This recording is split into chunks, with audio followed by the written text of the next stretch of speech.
24 घंटे के अंदर यूक्रेन पर डबल अटैक किया है। पहले रूस ने यूक्रेन के गैस प्लांट पर 35 मिसाइलों से हमले किए और फिर यूक्रेन की एक ट्रेन पर हमला करके कई यूक्रेनियों को मार डाला। दावा किया जा रहा है कि आने वाले दिनों में रूस यूक्रेन के खिलाफ बिजली युद्ध शुरू करने जा रहा है।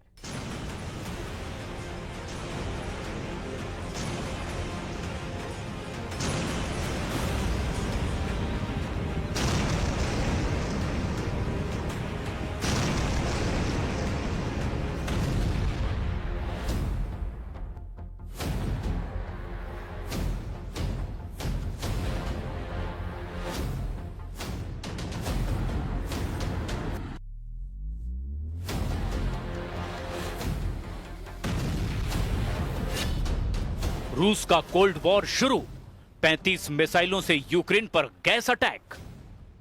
रूस ने एक बार फिर से यूक्रेन पर तूफानी हमलों से अमेरिका और नेटो की बोलती बंद कर दी है। रात भर रूसी मिसाइलों और ड्रोन हमलों से यूक्रेन के गैस प्लांट और यूक्रेनी सैन्य अड्डों पर भीषण हवाई हमले हुए हैं। हम आपको दिखाने जा रहे हैं कि कैसे रूस ने साबित कर दिया कि वो कागजी शेर नहीं बल्कि वो रूसी भालू है जो कभी भी अपने दुश्मनों को जिंदा नहीं छोड़ता। रूस के इन हमलों का गहरा असर यूक्रेन पर पड़ा है। ज़ेलेंस्की ने दावा किया कि रूस के इन हमलों से हजारों यूक्रेनी सर्दियों में गर्मी के लिए तरस जाएंगे।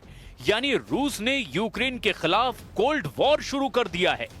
हम शुरू करते हैं रूस यूक्रेन से जुड़े उन आंकड़ों से जिसमें रूस साफ जीतता हुआ नजर आ रहा है। आग का गोला बने यूक्रेन के गैस प्लांट। पिछले 90 दिनों से यूक्रेन रूस के तेल रिफाइनरियों पर लगातार हमले कर रहा है। कुछ रिपोर्ट में दावा किया गया कि यूक्रेन ने रूस की 38 तेल रिफाइनरियों में से 16 तेल रिफाइनरियों को बम धमाकों से भीषण नुकसान पहुंचाया है। दावा किया गया कि रूस की तेल रिफाइनरियों पर यूक्रेन के हवाई हमलों से इतना गहरा असर पड़ा कि रूस की 40% तेल उत्पादन पर असर पड़ा है। बौखलाए रूस ने यूक्रेन के इन्हीं हमलों का बदला लेना अब शुरू कर दिया है। रिपोर्ट के मुताबिक यूक्रेन की गैस उत्पादन इकाई नेफ्टोगाज पर रूस ने बड़ा हवाई हमला किया है। मिसाइल और ड्रोन के हमले में ये इकाई बर्बाद हो गई है। ठंड के मौसम से पहले हुए इस हमले से यूक्रेन को एक बड़ा झटका लगा है। इससे ठंडक से बचाव के लिए देश में गैस की आपूर्ति पर भारी असर होने के आसार हैं। रूस ने देर रात यूक्रेन पर 35 मिसाइलों और 60 ड्रोन से हमला किया है। इसमें यूक्रेन के खार्किव पोल्टावा क्षेत्र में स्थित ईंधन गैस का उत्पादन करने वाली सबसे बड़ी इकाई को निशाना बनाया गया। नेफ्टोगाज के सीईओ सर्गी कोरेत्स्की ने कहा कि इस गैस की आपूर्ति सेना को नहीं होती थी। इसके बावजूद रूसी सेना यहां पर हमला कर रही है। रूस के हमले की वजह से ही यूक्रेन के कई शहरों के हजारों घरों में बिजली और गैस की आपूर्ति ठप हो गई है।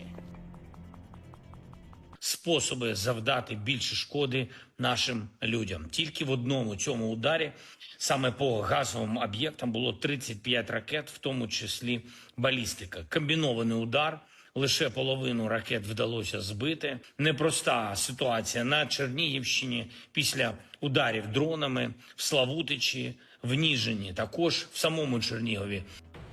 इस बीच यूक्रेन ने भी पलटवार करते हुए कजाकिस्तान सीमा के नजदीक मौजूद रूसी शहर ओरस्क की ऑयल रिफाइनरी पर ड्रोन से हमला कर दिया। इस हमले के बाद रिफाइनरी परिसर में आग की लपटें उठती देखी गई। इस हमले से हुए जानमाल के नुकसान का अभी तक पता नहीं चल पाया है। इधर कुछ रिपोर्ट्स में दावा किया गया कि वॉशिंगटन में मौजूद centre for studies and international studies का अनुमान है कि 2.5 लाख से ज्यादा रूसी सैनिक और 60,000 से 1 लाख यूक्रेनी सैनिक मारे गए हैं। इस बीच संयुक्त राष्ट्र ने सितंबर में बताया था कि युद्ध में 14,100 से ज्यादा यूक्रेनी नागरिक मारे गए हैं। द मॉस्को टाइम्स के मुताबिक इस युद्ध में 620 से ज्यादा रूसी नागरिक भी अपनी जान गंवा चुके हैं। दूसरी तरफ रूसी रक्षा मंत्रालय ने भी इस साल यूक्रेनी क्षेत्र के 4,714 वर्ग किलोमीटर पर कब्जा करने का दावा किया था। वॉशिंगटन स्थित think tank institute for the studies of war यानी ISW का अनुमान है कि रूसी आंकड़े का वास्तविक आंकड़ा 3434 वर्ग किलोमीटर के करीब है। रूस कब्जे का ज्यादा इलाका बता रहा है। खबर है कि 25 से 29 सितंबर के बीच रूसी सेनाओं ने निप्रोपेट्रोव्स्क में भी कलिनोवस्कोय, स्टुपोय और डोनेस्क में डेरिलेवो, मेस्कोय, सेंड्रीगोलोव और किरोवस्क पर कब्जा करने का दावा किया। रूस की सेना ने सितंबर में यूक्रेन के 447 वर्ग किलोमीटर यानी 172.6 वर्ग मील क्षेत्र पर कब्जा कर लिया। अमेरिका स्थित युद्ध अध्ययन संस्थान के विश्लेषण से पता चला कि जुलाई में 634 वर्ग किलोमीटर इलाके पर कब्जा करने के बाद ये गति धीमी हो रही है। वहीं दूसरी तरफ यूक्रेनी राष्ट्रपति व्लादिमीर ज़ेलेंस्की कोपेनहेगन में 50 राष्ट्राध्यक्षों, शासनाध्यक्षों और यूरोपीय संघ के नेताओं से मुलाकात कर रहे हैं। Russia will not stop until they are forced to do so. And they are a threat, not only to Ukraine, but to all of us. Today we have one major task ahead of us. We have to make our common Europe so strong that war against us becomes unthinkable. And we have to do it now. इधर Putin की एक करीबी media हस्ती ने दावा किया कि अगर राष्ट्रपति ट्रंप के इशारे पर अमेरिका के वित्त मंत्री स्कॉट बेसेंट ऐसा कोई कदम रूस के खिलाफ उठाते हैं तो फिर रूस हर हाल में अमेरिका में परमाणु धमाका कर सकता है। रूसी सरकारी टेलीविजन पर प्रस्तुतकर्ता और पुतिन के करीबी सहयोगी व्लादिमीर सोलोव्योव ने अमेरिका को सीधी परमाणु धमकी दे दी है। ये जानकारी पत्रकार जूलिया डेविस द्वारा ऑनलाइन पोस्ट किए गए एक वीडियो से मिली, जो रूसी मीडिया के क्लिप के साथ साझा की गई है। व्लादिमीर सोलोव्योव ने कहा कि उनका मानना है कि यूरोप रूस के खिलाफ युद्ध की तैयारी कर रहा है और मॉस्को को कठोरता और भयंकर तरीके से लड़ना चाहिए। व्लादिमीर सोलोव्योव का ये बयान पूर्वी यूरोप में बढ़ते तनाव के बीच आया है, क्योंकि पोलिश प्रधानमंत्री डोनाल्ड टस्क के मुताबिक पश्चिमी यूक्रेन पर रात भर के हमले के दौरान 19 रूसी ड्रोनों ने पोलिश हवाई क्षेत्र का उल्लंघन किया है।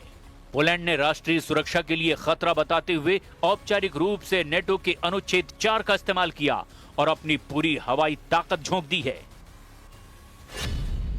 तीसरा विश्व युद्ध शुरू, परमाणु जंग से युद्ध का फैसला।